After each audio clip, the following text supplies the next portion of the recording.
So we are on chapter 5 of the Soccology book, and that's mental health. So in this chapter, players share different parts of their biography which fit along the spectrum of mental health. So illness, everything in between, and wellness. So it starts with Leo Mackenzie talking about where he tried to take his own life and the injury that kind of was a trigger, and him breaking down, crying, and people in the club just walking past, ignoring him, not because they didn't like him or because they were bad people, but it was more because they didn't know how to react. Anthony Gardner spoke about, again, injury, how it led to him feeling depressed, affected his marriage, and a lifestyle that wasn't ideal for football, going out partying, which it was interesting me hearing God speak about this because I was out with him partying, so me seeing him out going, "Hey!" and not realising what's beneath all of that. And how, other people, whether it be press or fans, they see players like that and think, look at them, or they got a bad attitude, or they're not serious, and all this other stuff, but they don't understand what's beneath it all. Now, in this chapter, the first bit I'm going to read is from the heading Banter Cycle and how that affects people in football. So, banter and practical jokes play a prominent role in football. It's how a player survives the furnace of pressure, prevents themselves from being the victim of somebody else's teasing, and counters the boredom of waiting around at training grounds and airports. The joking around that happens at football clubs is miles outside the boundaries found in other professional environments. There isn't much some players wouldn't do for a laugh, like young players squatting on top of the toilet and catching their poo to use against their teammates, or a 12-year-old player secretly peeing in his teammate's Lucozade bottle and then watching him drink it. So the player catching his poo, I remember hearing this story before I went into the building full time at Charlton, and the 12-year-old was me now working as doing my consulting and doing the programs at clubs.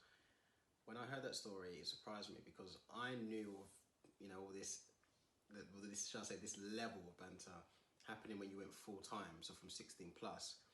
But when this 12-year-old shared that, I was like, wow. But saying that, nowadays at that age, they are kind of full time in terms of how many times they're in. So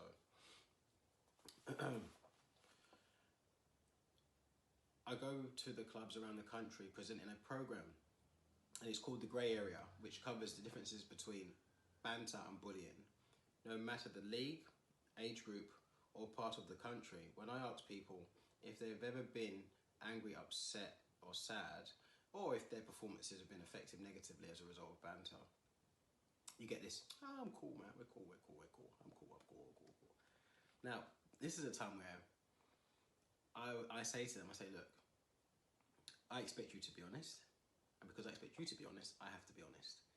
And I say, I don't believe you. I said, I've been in changing rooms for years, so I know how they operate. Now, but yeah, I'll carry on.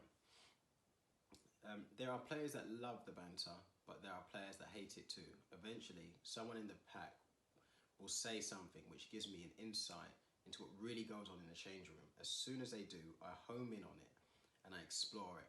And that's when they begin to open up, sharing the comments that are made and their opinions of them. Words like frustration, anger, loss of confidence, and stress come into play. And this is where we explore the banter cycle. So, and this is common. So as I said, I always say, look, I don't believe you, and this is why. And they're not really going to say, look, this affects me straight away, because, people in general, and even more so men because of the social pressures, and then on top of that, footballers are so used to being guarded anyway. But when I start asking a few questions, or we do activities, but mainly in the questions, they give me something to hook onto, and as soon as they give me that, bingo, like we're literally exploring and we just start opening up. Soccology book, and that's mental health. So even though it's mental health, there's elements of emotional literacy there in terms of players understanding their emotions, but it's just called mental health. Now, we get players contributing different parts of their biography, from mental illness to wellness. So it starts off with Leon McKenzie sharing him breaking down crying after suffering another injury and later trying to take his own life. Also the discomfort around his teammates seeing him cry because no one actually came to speak to him. And then Anthony Gardner sharing injury and how it made him feel as well, and how it affected his mood. He felt depressed, affected his marriage, and also led him to a lifestyle that wasn't conducive to him being a footballer. You know, he was out partying.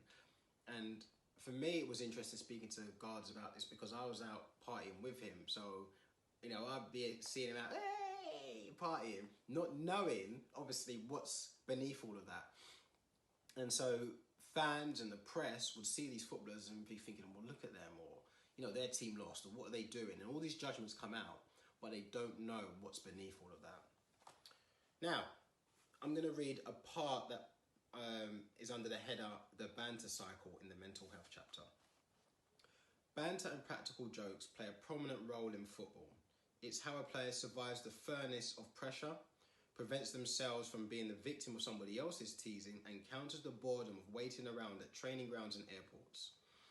The joking around that happens at football clubs is miles outside the boundaries found in other professional environments. There isn't much some players wouldn't do for a laugh, like a young professional squatting on top of the toilet and catching his poo to use it against his teammates, or a 12-year-old player secretly peeing in his teammate's Lucozade bottle and then watching him drink it. Everyone accepts it on the surface, but how does it really affect people?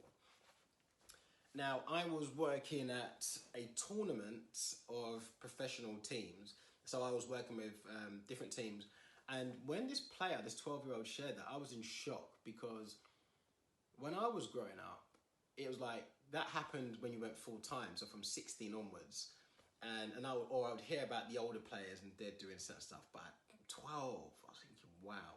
And maybe that has something to do with that when I was coming up, if I was in a pro game at 12, I would only train twice a week and play on the weekend, whereas they're training a lot more. So in a way, they are kind of full-time.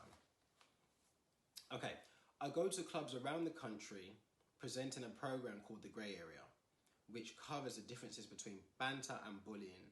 No matter the league, age group, or part of the country,